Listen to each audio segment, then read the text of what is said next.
O Senhor esteja convosco. Ele está no meio de nós. Proclamação do Evangelho de Jesus Cristo segundo Mateus. Glória a vós, Senhor.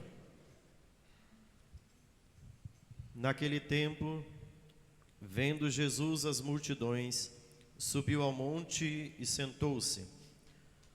Os discípulos aproximaram-se e Jesus começou a ensiná-los. Bem-aventurados os pobres em espírito, porque deles é o reino dos céus. Bem-aventurados os aflitos, porque serão consolados. Bem-aventurados os mansos, porque possuirão a terra. Bem-aventurados os que têm fome e sede de justiça, porque serão saciados. Bem-aventurados os misericordiosos, porque alcançarão misericórdia.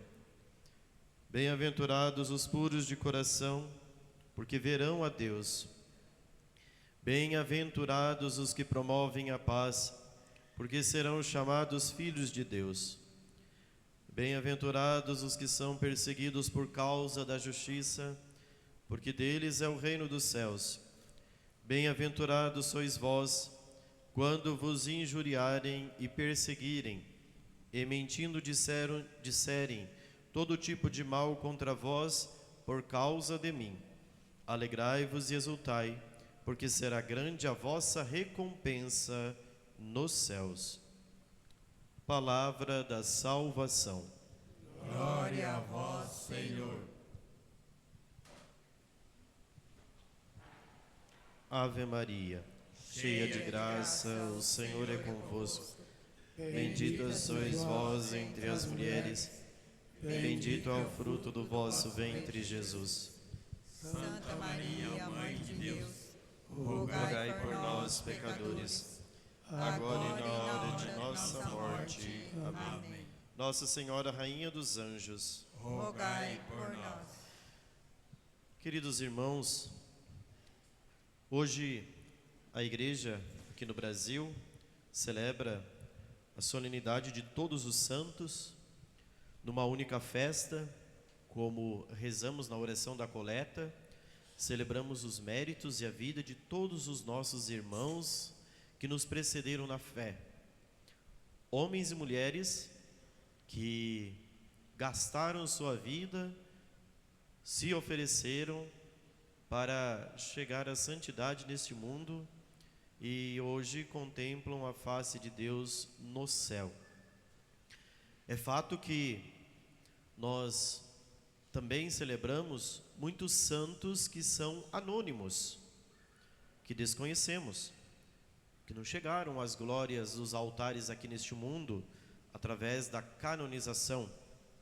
Hoje nós celebramos os santos reconhecidos pela Igreja através de uma investigação séria, depois de ter comprovado a sua santidade, a Igreja os reconheceu e elevou às glórias dos altares, como Santa Teresinha, os pais de Santa Teresinha, São Luís e Santa Zélia e tantos outros santos que temos devoção. Mas também nós reconhecemos hoje muitos homens e mulheres, como eu disse, anônimos, que nós não sabemos, mas que chegaram através da sua fidelidade cotidiana, no seu matrimônio, no ministério sacerdotal, na vocação religiosa, ou mesmo em qualquer outra vocação, a glória do céu.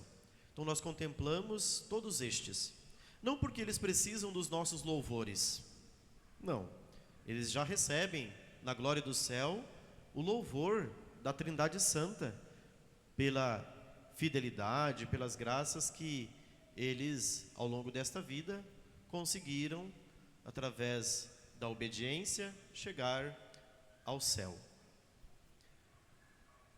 Quando nós olhamos a primeira leitura de hoje, a primeira leitura narra a vida desses grandes baluartes da fé, dizendo: eu vi uma grande multidão, uma multidão imensa, de todas as tribos, nações, povos, línguas, que ninguém podia contar. Eles trajavam as vestes brancas, e traziam palmas na mão. Todos estavam de pé diante do trono do Cordeiro, adoravam a Deus e diziam: o louvor, a glória, a sabedoria, a ação de graças, o poder pertence ao nosso Deus. É isso. Os santos no céu glorificam sem cessar a majestade de Deus. Todo louvor, toda glória deve ser dada a Ele, o Todo-Poderoso, o Senhor dos exércitos, o Senhor que cuida de todas as coisas. Então é muito bonito, meus irmãos, nós celebrarmos a santidade. Mas isso também, quando nós celebramos a santidade desses homens e mulheres, nós somos convidados a pensar também na nossa vocação à santidade. Por quê? Porque quando nós fomos batizados, no dia do nosso batismo, Deus plantou em nós uma semente sobrenatural. Plantou em nós uma semente eterna, que foi nos dada como germe lá no batismo. Essa semente precisa frutificar, essa semente precisa crescer, para que ela possa dar muitos frutos. E nós também alcancemos a santidade. Alguns anos atrás, quando se falava em santidade, a santidade não era muito bem vista. Por exemplo, se uma pessoa dizia que ela queria ser santa, as pessoas até olhavam assim e diziam: nossa, que arrogância, que pretensão dessa pessoa, né? Do outro lado, se uma pessoa talvez era um pouco mais recatada, mais modesta na forma de se vestir, na forma de se comportar, as pessoas já rotulavam: olha, de maneira depreciativa, está querendo ser santo, santinho. Então, por muito tempo, a santidade foi vista com maus olhos. De um lado, as pessoas tratando a santidade como se não fosse para nós, como se Deus não desejasse que nós chegássemos à santidade. Outros ainda tratavam a santidade assim, como uma caricatura. Nossa, para ser santo, você precisa ser esquisito, estranho. Então, aquela pessoa esquisita, nossa, ele está querendo ser santo. Então, como se o santo, a santidade, ela não fosse uma realidade que deve estar presente no mundo, mas ao mesmo tempo não estar concorde com o mundo. Porque não tem como um santo fugir da realidade. Nós somos daqui, nós estamos aqui, melhor dizendo, mas não pertencemos a esse mundo. A nossa pátria definitiva é o céu.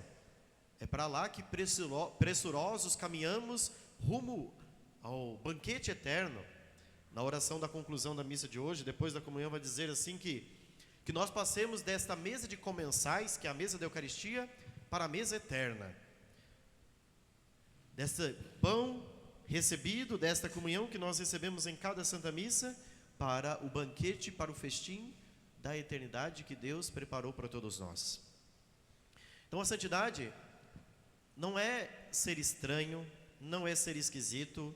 A santidade não é para uma parcela separada, privilegiada. A santidade é para todos. Existe um documento do Concílio Vaticano II chamado Lumen Gentium, que é uma constituição dogmática que trata justamente da vocação de todos os fiéis à santidade, a partir do capítulo 5 desta Constituição, onde o concílio tratou justamente que a vocação à santidade é uma vocação de todos os cristãos, de todos os batizados. Ser santo é um compromisso de todos nós. Então, tendo consciência disso, passo para o segundo ponto. Então vamos recordar. São homens e mulheres anônimos que chegaram à santidade, alguns reconhecidos pela igreja, a quem invocamos como santos, depois de criteriosa investigação, alcançaram a glória dos altares neste mundo. A santidade é uma eleição de todo cristão. Todos nós somos chamados a ser santo, cada um no seu estado de vida, cada um na sua vocação, mas nós precisamos alcançar esta meta. Segundo ponto, quando nós celebramos a solenidade de Todos os Santos, sem ser pretensioso, nós poderíamos dizer que essa solenidade é a solenidade do milagre da oração. Por quê? Porque o segundo ponto é o que se aplica mais a nós. Como ser santo? Um santo se faz debaixo da oração. Não tem jeito, gente. Não tem como fugir disso daqui. Então, para se construir um santo, ou seja, para eu ser santo, segundo o chamado a vocação que Deus me dá, esse chamado, essa vocação só se constrói debaixo de oração. Não tem jeito. Mesmo que você tente outros instrumentos, outros meios para se alcançar isso, não é possível chegar a isso sem a oração. Então, quando nós celebramos Todos os Santos, nós estamos celebrando o milagre da oração, que esses santos fizeram, rezaram, pediram e conseguiram. Aí talvez nós podemos nos perguntar: por que eu não me torno santo? Por que já nesta vida eu não começo a experimentar a graça desta união com Deus? Um dos problemas mais sérios pelo qual nós não chegamos a isso é porque nós não rezamos bem. Aí talvez está o maior problema. Nós até rezamos, mas não rezamos bem. A nossa oração não é eficaz, ou seja, a oração não atinge o seu núcleo, que é fazer. Eficácia é isso, eficaz. Quando uma coisa é eficaz, ela faz a coisa. Ou seja, o santo não está nascendo porque tem alguma coisa que não está certo. E o que não está certo? A oração. Santo Afonso Maria de Ligório, doutor da igreja, escreveu uma obra chamada A Prática do Amor a Jesus Cristo. E ele começa dizendo nessa obra que toda perfeição e santidade consiste em amar a Deus e rezar. É o amor a Deus e a oração. A perfeição da vida cristã é a união com Deus, a união íntima, profunda. Nós podemos chegar a esta união com Deus. Nós devemos desejar se unir a Deus para que um dia unamos a Ele eternamente no céu e participemos daquela vida feliz. Mas para que isso possa acontecer, é preciso rezar. E rezar bastante. Porque também não é uma oração mal feita que vai construir um santo. Quando nós olhamos para os santos da história da igreja, nós vemos que eles foram construídos debaixo de oração, de penitência, de sacrifício. Mas aí vem a questão: padre, e para mim rezar, como que eu faço? Olha, a primeira questão fundamental para a vida de oração, gente, com toda honestidade, é encontrar tempo para rezar. Aqui está o problema, padre. Então eu não tenho tempo, não é verdade? Nós estamos numa sociedade que a gente não tem tempo. A vida é corrida, frenética. A grande verdade, meus irmãos, é que tempo nós temos. Se você não tem tempo para rezar, você não tem tempo para amar. Porque a oração constrói o amor dentro de nós.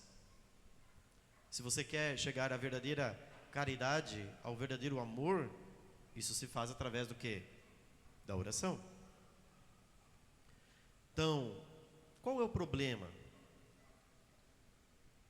É que nós não temos tempo? Não. Porque nós temos tempo suficiente para passar diante de uma tela. Ficar horas e horas na frente de um celular.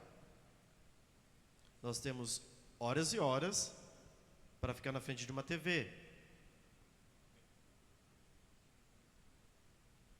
Nós temos horas e horas para ficar nas Netflix da vida, assistindo jogo de futebol. Então, tempo nós temos, não é verdade? O que nós não temos é amor. Ou, para pegar um pouquinho pesado, o que nós não temos é falta de vergonha na cara. Porque tempo nós temos. Se quisermos, nós temos. Mas sempre o nosso tempo é preenchido por alguma coisa. É porque você não estabeleceu na sua vida hierarquias de prioridade. O que precisa ser prioridade na minha vida? Primeiro lugar, segundo, terceiro, quarto. O que falta é isso. Talvez Deus esteja na hierarquia da nossa vida em sexto, sétimo lugar. É por isso que não sobra tempo para Ele. Talvez seja a hora de nós mudarmos a posição de Deus e colocá-lo no lugar que Ele merece, no lugar que pertence a Ele, o primeiro lugar. Aí nós conseguiríamos estabelecer. Não que essas outras coisas que mencionei sejam más. Não há nenhum problema assistir um jogo de futebol, não há nenhum problema assistir filmes, desde que os filmes não tenham conteúdos contra a fé e morais, não há nenhum problema, né? Desde que sejam filmes que sejam para edificação cultural, para uma boa saúde, não há nenhum problema emocional, psíquico, espiritual, não há. O problema é que a gente sempre usa a desculpa de que não tem tempo, porque estabeleceu estas outras coisas como prioridade, e faltou a prioridade que era Deus. Porque assim, gente, é fato, se você começar a rezar de verdade, a sua vida muda. Muda, não tem como. Primeiro que você vai começar a perceber quão vil é esta vida, quão transitório e passageiro são todas as realidades desta vida. E aí você vai começar a notar que a felicidade nesse mundo é muito barata. O mundo não nos é capaz de oferecer a felicidade que o nosso coração anseia. E aí você chegou, muitos entram em uma crise aqui nesse momento, quando chegam a esse momento, uma crise. A crise é uma oportunidade muito valiosa e preciosa, porque quando a pessoa entra numa crise, ela vive um drama, e o drama é um conflito interior, e que é bom experimentá-lo. Aí a pessoa começa a perceber quais são as coisas que verdadeiramente valem a pena.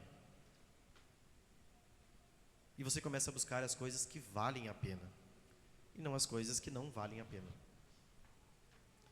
Se nós queremos ser felizes, o Evangelho de hoje nos apresenta a escada para a felicidade. Por isso que todos os anos da solenidade de Todos os Santos, a Igreja nos coloca o Evangelho das bem-aventuranças. O que é uma bem-aventurança? Uma bem-aventurança é um caminho de felicidade. A palavra bem-aventurado é feliz. Feliz, bem-aventurado.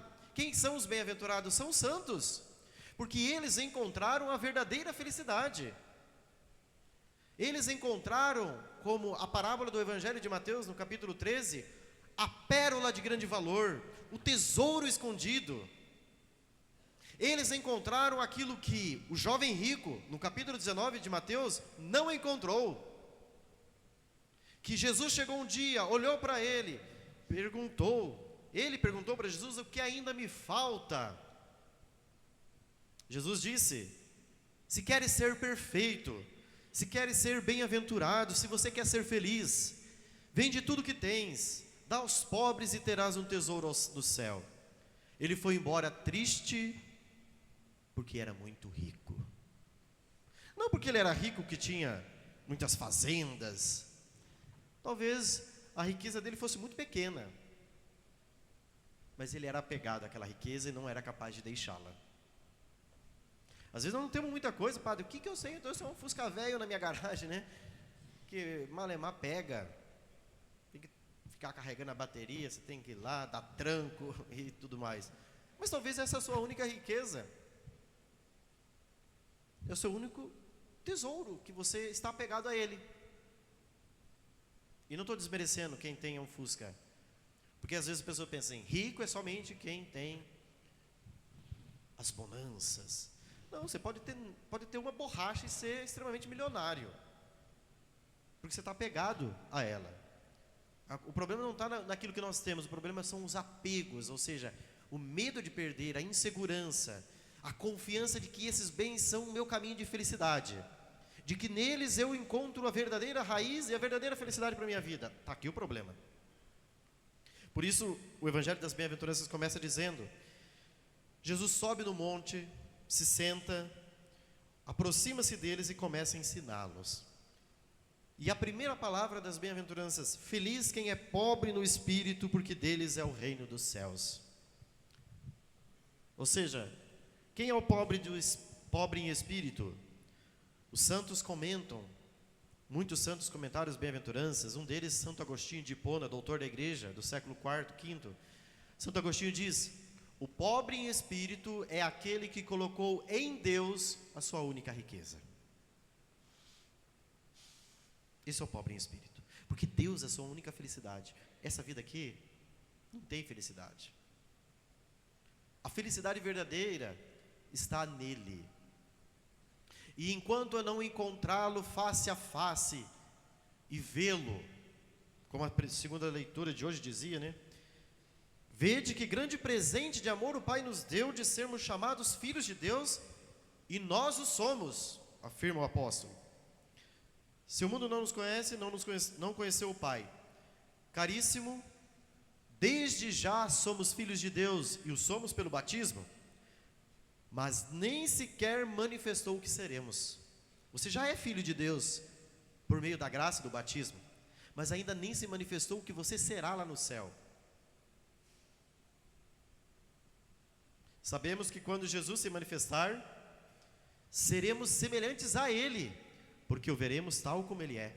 No céu, nós seremos semelhantes a Cristo. Nós estaremos definitivamente nele, porque todas as coisas convergem nele, para Ele e por Ele. Tudo é dele. Foi por Ele que o Pai fez todas as coisas, criou você, criou o universo. Tudo que existe é por causa de Cristo. Ele é o Senhor dos santos. Ele é o alfa e o ômega, o princípio e o fim. A Ele o tempo e a eternidade, a glória e o poder. A Ele pertencem todas as coisas. Nós seremos um outro Cristo. É por isso que nós somos chamados de cristãos. Cristão significa justamente ser um outro Cristo. Mas nós estamos exalando o rosto de Cristo no mundo.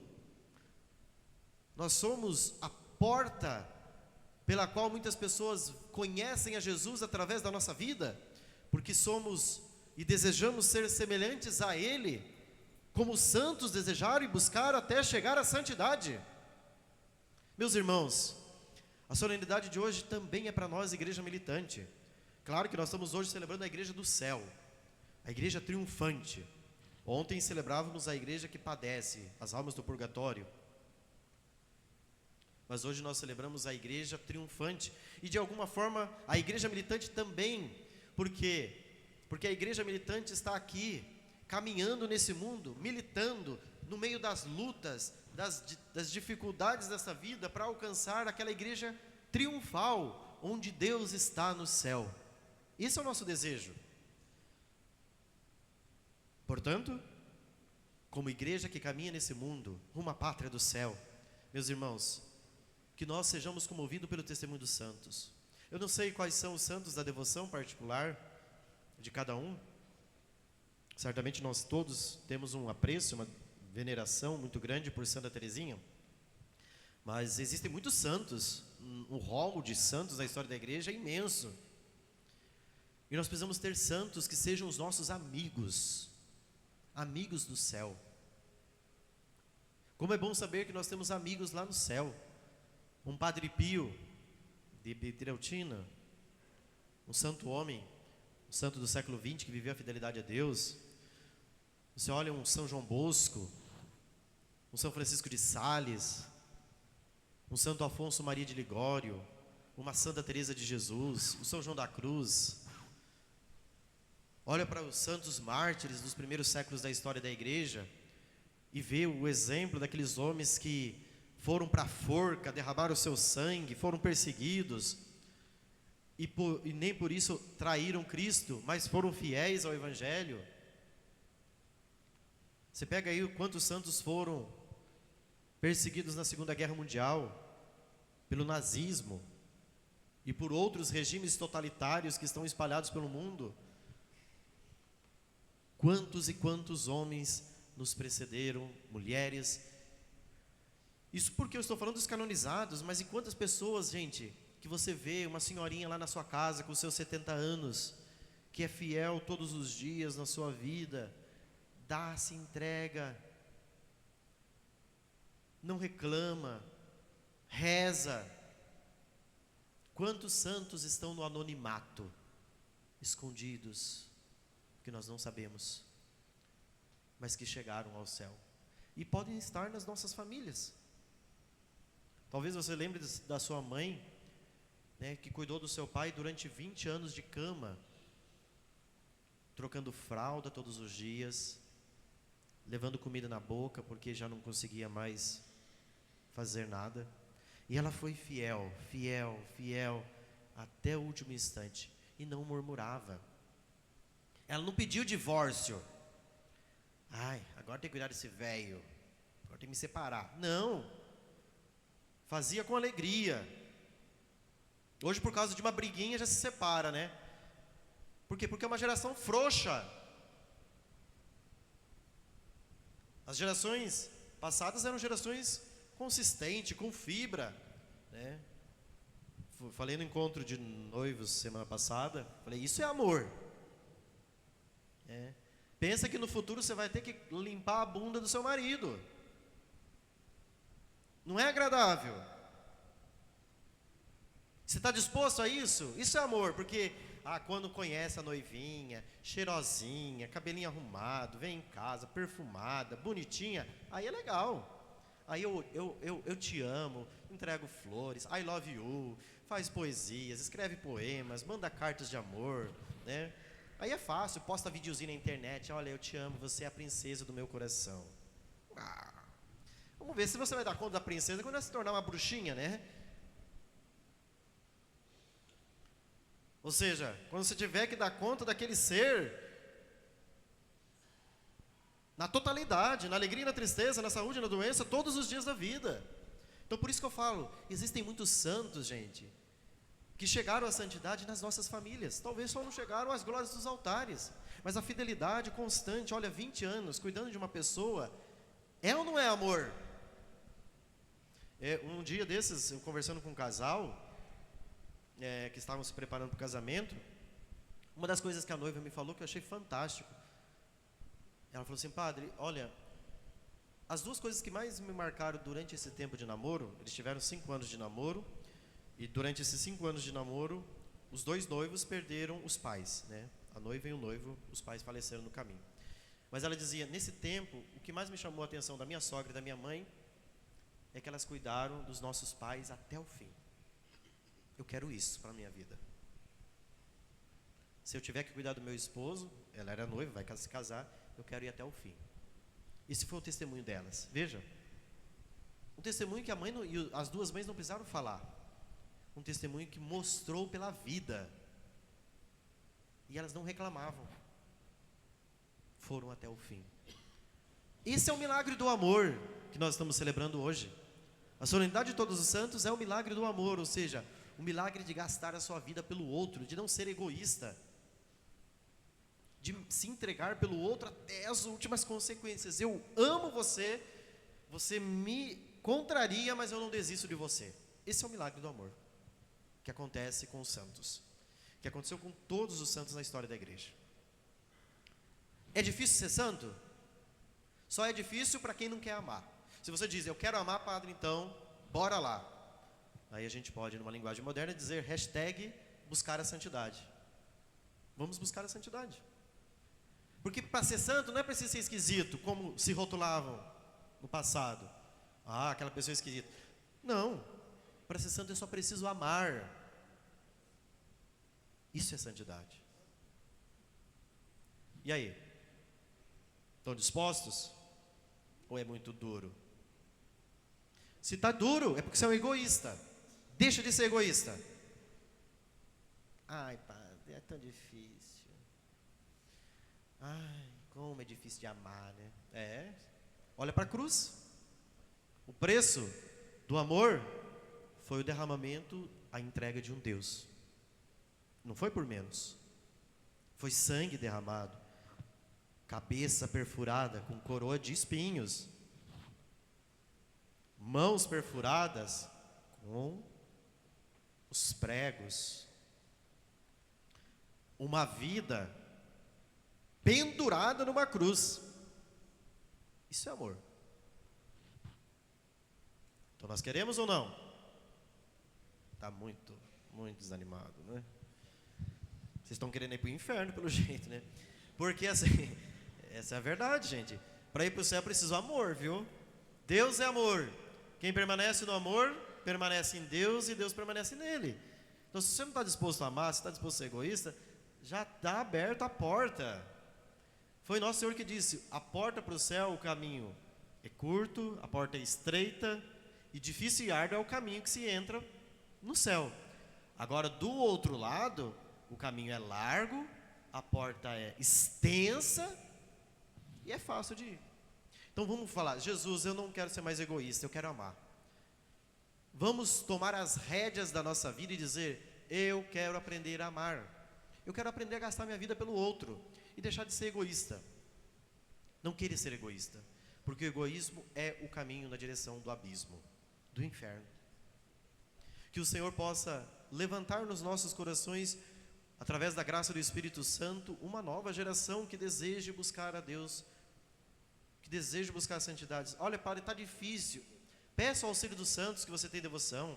Peça ao seu anjo da guarda. Você tem que apelar. Apela. Peça para o seu anjo da guarda: olha, não me deixe em paz. Todo dia de manhã, não me deixe em paz. Aí ele não vai te deixar em paz. Me faz querer ser santo.